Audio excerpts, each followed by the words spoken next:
Hey there, and welcome. Did Schopenhauer really hate women, or was he just brutally honest? His words were sharp, his views shocking. But were they rooted in truth or pure prejudice? Today we dive deep into one of philosophy's most controversial figures. If you love deep, thought-provoking content, hit that subscribe button, turn on notifications. It's free, and it helps us bring you more mind-expanding videos. Let's begin. 1. Introduction. Women are suited to be nurses and teachers of our first years, for they themselves are childish, foolish, and short-sighted. Absolutely. But that wasn't just an offhand remark. It was the philosophy of Arthur Schopenhauer, one of the most influential thinkers in history. But here's the question. Was he just a bitter misogynist, or was he, in his own brutally honest way, revealing a truth most refused to accept? Even today, his views on women remain some of the most controversial in philosophy. Some say they were rooted in cold, logical reasoning. Others argue they were nothing more than personal resentment disguised as intellect. So, what's the truth? In this video, we're diving deep into Schopenhauer's philosophy, his harshest statements on women, and whether his views were the product of reason or prejudice. Let's begin. 2. Schopenhauer's harsh criticism of women. In 1851, Arthur Schopenhauer wrote one of the most controversial essays in philosophy on women. And let's be clear, he didn't hold back. He claimed that women are intellectually inferior, incapable of producing true genius. They are naturally deceitful, masters of manipulation, not logic. Their only proper role? Obedience, domestic life, and submission. Harsh? Absolutely. But here's the real question. Was Schopenhauer just reflecting the norms of his time, or was he going even further? Schopenhauer versus his time. It's easy to dismiss his words as just old-fashioned, but even in the 19th century, his views were extreme.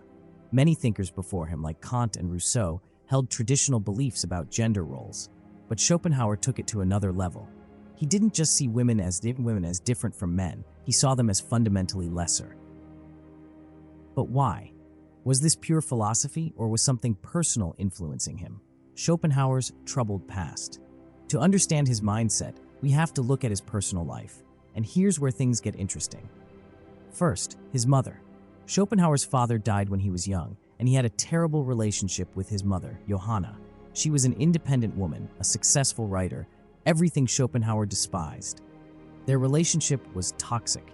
They fought constantly, and she eventually cut ties with him completely. Schopenhauer never forgave her. Some say his hatred for women started there. Then, there was his personal life. Schopenhauer never married, and by all accounts, he was unsuccessful in love. He once said that women are like children with long hair and short ideas. Did these personal failures turn into philosophy? The philosophy behind the hate. Some argue that Schopenhauer's views weren't emotional, they were just part of his larger philosophy. He saw the world as a brutal, meaningless struggle, driven by the will, an endless force of blind desire. And in his view, women weren't rational beings, they were just instruments of nature, designed to trick men into reproduction. As he put it, nature has equipped women with cunning and deceit as a substitute for strength and reason. So was he a misogynist, or was he just brutally honest about what he believed to be the biological truth? 3. Why did he think this way? Schopenhauer's views on women weren't just opinions. He believed they were backed by cold, hard philosophy. But was it really about logic, or something much more personal? To answer that, we have to dive into two things: his philosophy of the will and his own life story. Schopenhauer's philosophy, a world without mercy. To Schopenhauer, life wasn't beautiful or meaningful. It was a brutal, endless struggle. Everything in existence, he believed, was driven by the will, an unstoppable force of blind desire, making all living beings nothing more than slaves to reproduction and survival. And in this cold, deterministic view, women weren't seen as rational, independent thinkers, but as tools of nature, designed only to ensure the continuation of life. He wrote, "Women exist only to propagate the species. They are governed not by reason, but by instinct." According to him, nature made women physically weaker, but gave them something else: manipulation. He saw them as deceptive, not out of malice, but as a survival mechanism. In his mind, women weren't evil. They were just programmed by nature to trick men into protecting and providing for them. But was this just abstract philosophy? or was it deeply personal? A life of rejection, how personal struggles shaped his views. Philosophy doesn't appear out of nowhere. It's shaped by experience. And Schopenhauer's life? It was filled with isolation, bitterness, and rejection. First, his mother. Schopenhauer's father died when he was young, and his mother, Johanna, was a free-spirited, independent woman, a successful writer, admired in literary circles, everything Schopenhauer despised. Their relationship was a disaster. She mocked him. He insulted her intelligence. Eventually, she disowned him. Imagine this, one of the greatest philosophers of all time, kicked out of his own mother's house. Then there was his failure in love. Unlike other great thinkers of his time, Schopenhauer never married. His few attempts at romance ended in rejection, and he once called women short-sighted creatures, incapable of deep thought. Is it any surprise that his philosophy reflected his personal disappointments? Schopenhauer versus other philosophers. But here's the big question. Was Schopenhauer alone in this thinking? Or was misogyny just part of philosophy back then? Many thinkers, from Aristotle to Nietzsche, had negative views on women. Even Kant believed women were intellectually inferior. But what set Schopenhauer apart was the brutality of his words. He wasn't just stating social norms, he was attacking women at their core. 4. Was it misogyny or just cold philosophy? Was Schopenhauer just a man of reason, brutally honest about the nature of women? Or was his philosophy nothing more than personal resentment disguised as intellectual thought? Was he a visionary or just bitter? Let's break it down. The case for misogyny. Schopenhauer's hatred was personal. First, let's be clear. His words weren't just critical, they were hostile. He once wrote, "Women are by nature meant to obey. They remain children their whole lives, a kind of intermediate stage between child and man." That's not just cold analysis, that's pure contempt. And let's not forget, Schopenhauer didn't apply this level of generalization to men. Sure, he was pessimistic about all of humanity, but his views on women were uniquely aggressive. He saw them as weak, manipulative, and intellectually inferior, not as individuals, but as an entire gender.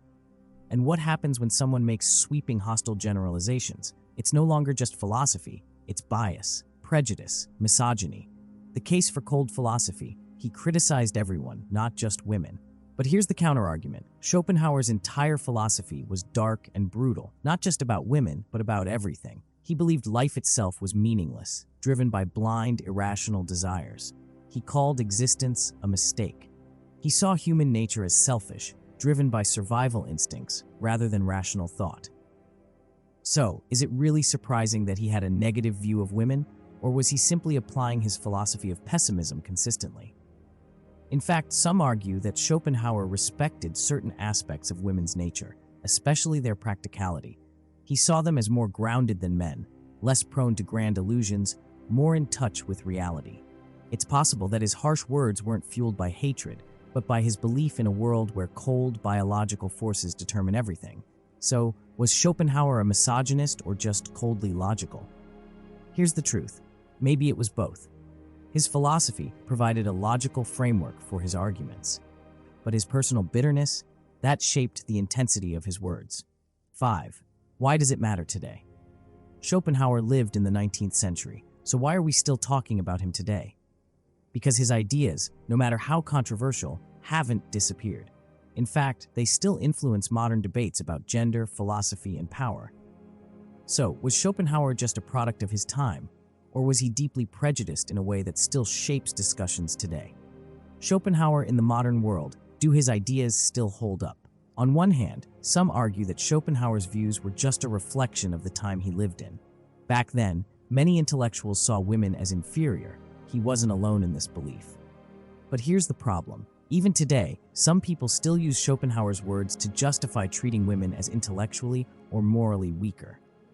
So the real question is, are we just reading history, or are we uncovering ideas that still affect the way people think today?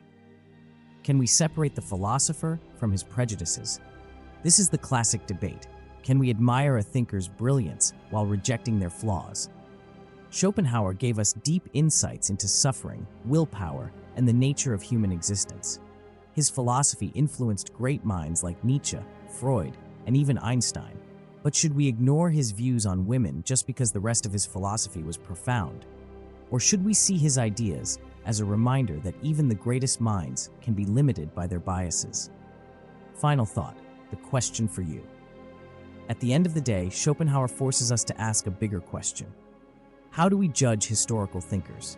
Do we dismiss them for their flaws? Or do we engage with their ideas critically, learning from both their brilliance and their mistakes? What do you think? Was Schopenhauer just a man of his time, or was his view on women too extreme to overlook? Let's discuss in the comments. Thanks for watching. Don't forget to like, subscribe, and hit that notification bell.